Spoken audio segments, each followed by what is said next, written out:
friends, welcome back. Today I'm going to talk about 8 more TV shows that I enjoy watching. I really enjoy visual media, so I watch a lot of TV and movies, and I have a series now going on talking about TV shows that I like. I always preface this by saying content in TV and movies these days is basically almost impossible to get entertainment that is 100% clean and in line with everything you believe. So I will say that most, if not all, of these shows will have some kind of content that I don't love in it. So having said that, let's move on. The first one I'm going to talk to you about is Elementary. Elementary is basically a retelling of Sherlock Holmes in modern day. So our main character, Sherlock, they live in, I think he lives in America actually. I'm trying to remember. He is British, but I believe he lives in America now. So he is actually a recovering drug addict, and he's very smart, and he's a genius, and he can put together a lot of different pieces of information from one little clue that seems minuscule to the rest of us. So anyway, his teammate, I guess, happens to be Watson, who is a woman, and she is his sober companion. And I really enjoyed this show. The dynamic between Sherlock and Watson was very interesting. And they just tackled different kinds of crimes or mysteries that came their way from different people. And yeah, I found it interesting. This is not a comedy. It is more serious, but not dark, I would say. So a little bit more on the drama end, but not in a dark way.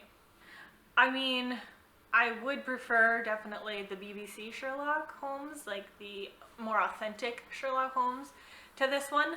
But I mean, I did really like this one as well. So next up is Parks and Rec. So if you like The Office, you will probably like Parks and Rec.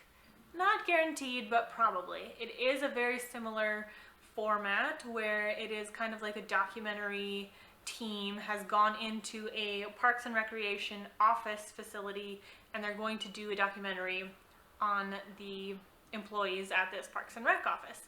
And so what we see is through the lens of the documentary cameras. And so the characters talk straight to the camera sometimes because they know that these are documentary cameras and, you know, stuff like that. So if you know anything of The Office, you know, or you have a pretty good idea that Parks and Rec is a comedy. It is quite funny. There are some characters that are funnier than others, but that's to be expected with every comedy show.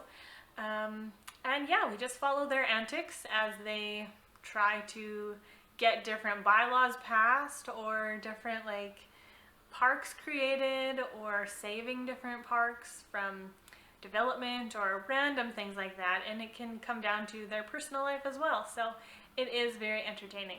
Another show that I will talk to you guys about is Superstore. Superstore is really funny and unique. Again, with this plant is bothering me. Again, with this whole idea of watching people in their workplace, I just find fascinating. It's very watchable for me. So Superstore is, I would say it's like a Walmart, and we're just following the employees that work there every day, and it is a comedy. It's quite funny. Their manager is, I mean, everybody on the show has some ridiculous quirk about them. And so it just makes for funny TV. It's a comedy, and I liked it.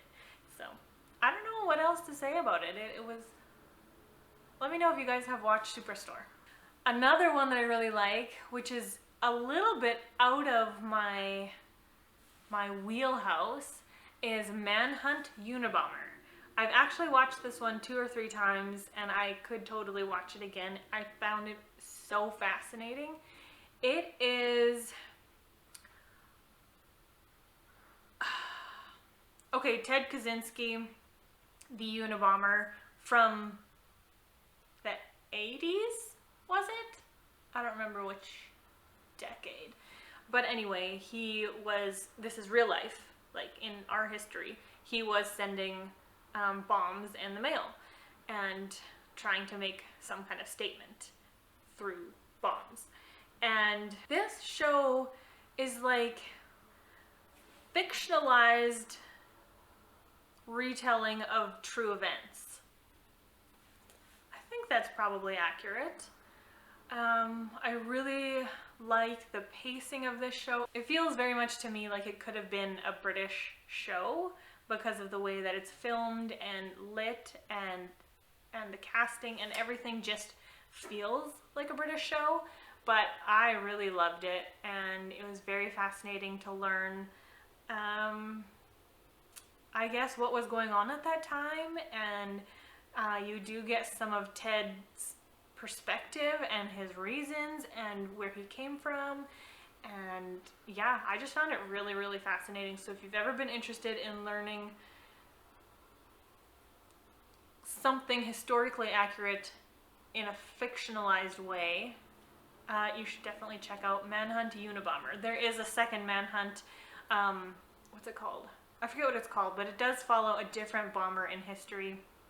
That one I watched once, and it was good, but I don't think I would rewatch it. But for the Unabomber one, I will definitely rewatch that one.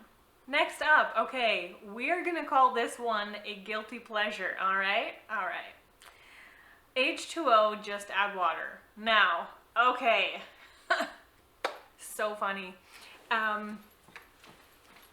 This is like a preteen show from Australia, and it's following these three or four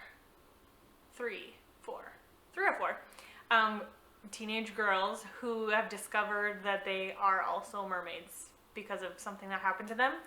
And so now every time that water touches them, they turn into a mermaid, and they have to dry off before they get their legs back.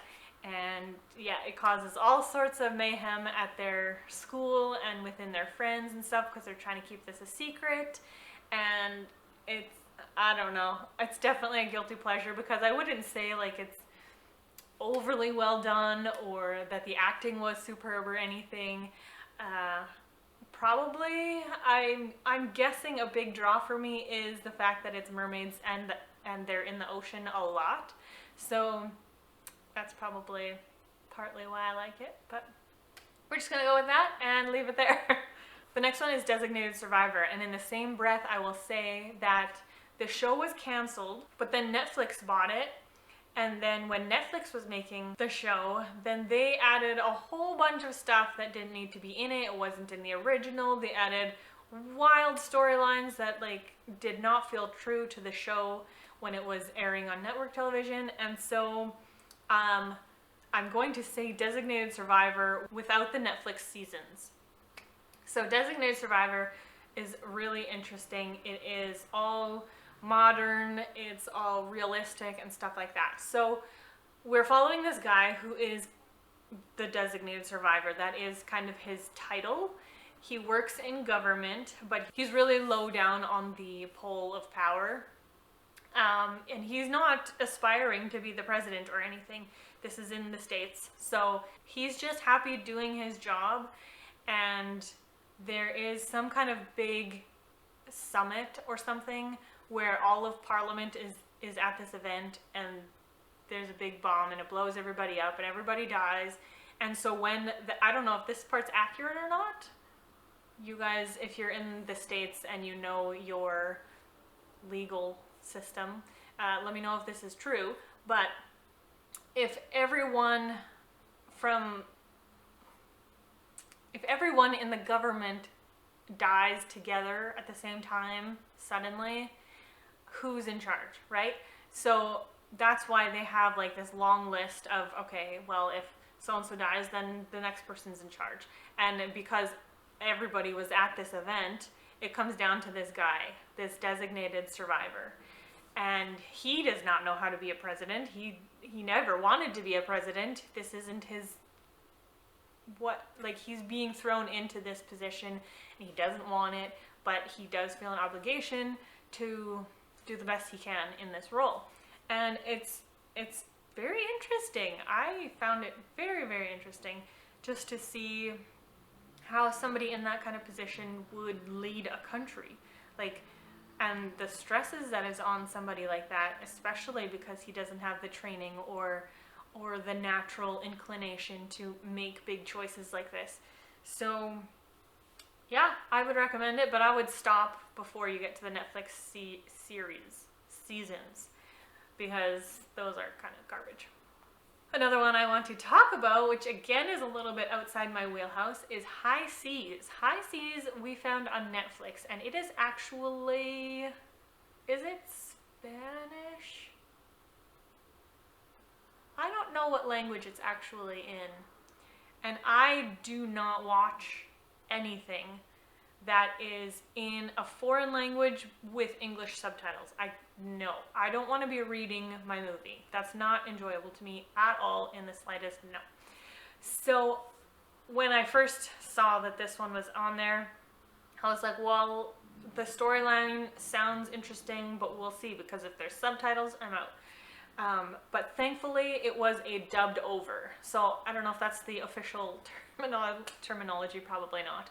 But where they have taken out the original language track, the original actors' voices, and they've put in the English ones. So they've hired a whole cast of English-speaking people to essentially voice act this show. So that's what this is. I don't mind that at all. I can totally watch that. It doesn't matter to me if the audio doesn't match the lips, because their lips will be saying like a different language, but the audio will be English. Anyway, let me know if you have a term for that, because it would be nice to know what the terminology is for that. Anyway, High Seas is a really cool show. I mean, they're all on my list, so I think they're cool.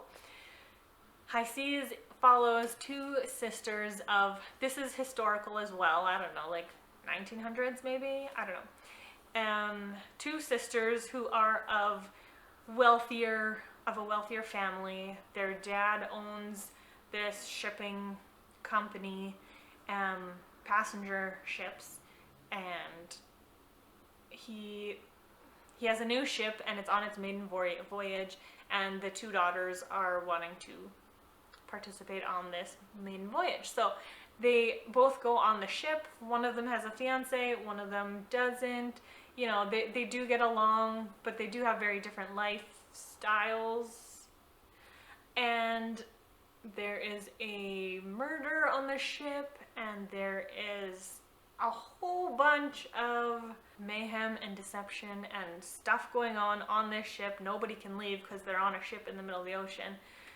So anyway, yeah, stuff happens. They figure it all out. They have to figure it out. It's very interesting. I've watched it twice over now, and I could probably watch it again. So I would recommend that one if you can do the like whole English dubbed over thing. The last one I'm going to talk to you about is 24. So it's funny that there's two Kiefer Sutherland TV shows on my list today, but I'm going to say I haven't actually watched 24, the original series. So what is on my list is the 12-episode mini-series that was on quite a while back. But they had kind of revived 24 for a 12-episode mini-series. We watched that one. My husband has seen the original 24, I have not yet.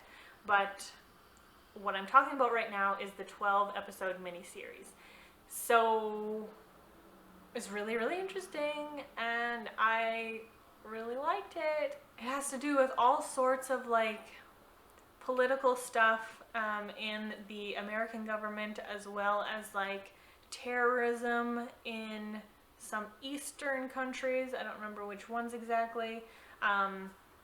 There's a lot that happens, and I just found it very interesting. So yeah, let me know if you guys have seen that mini-series. I feel like I don't ever hear anyone talk about the mini-series. Everyone who talks about 24 will talk about the original series, which I do plan to watch at some point. I just haven't got there yet. So another thing about 24 is the whole aspect of the original series was 24 hours. One season was 24 hours. So they packed a whole lot into one day, essentially. And I believe the 12-part miniseries does that as well. I can't remember if it is a full 24 hours. I think it is for 12 episodes. So anyway, there are 8 more TV shows that I really enjoy watching. Let me know if any of you guys have watched any of these and what you thought of them. And if you have any more recommendations for me, let me know in the comments below. Thanks so much for watching. Have a lovely day. Bye!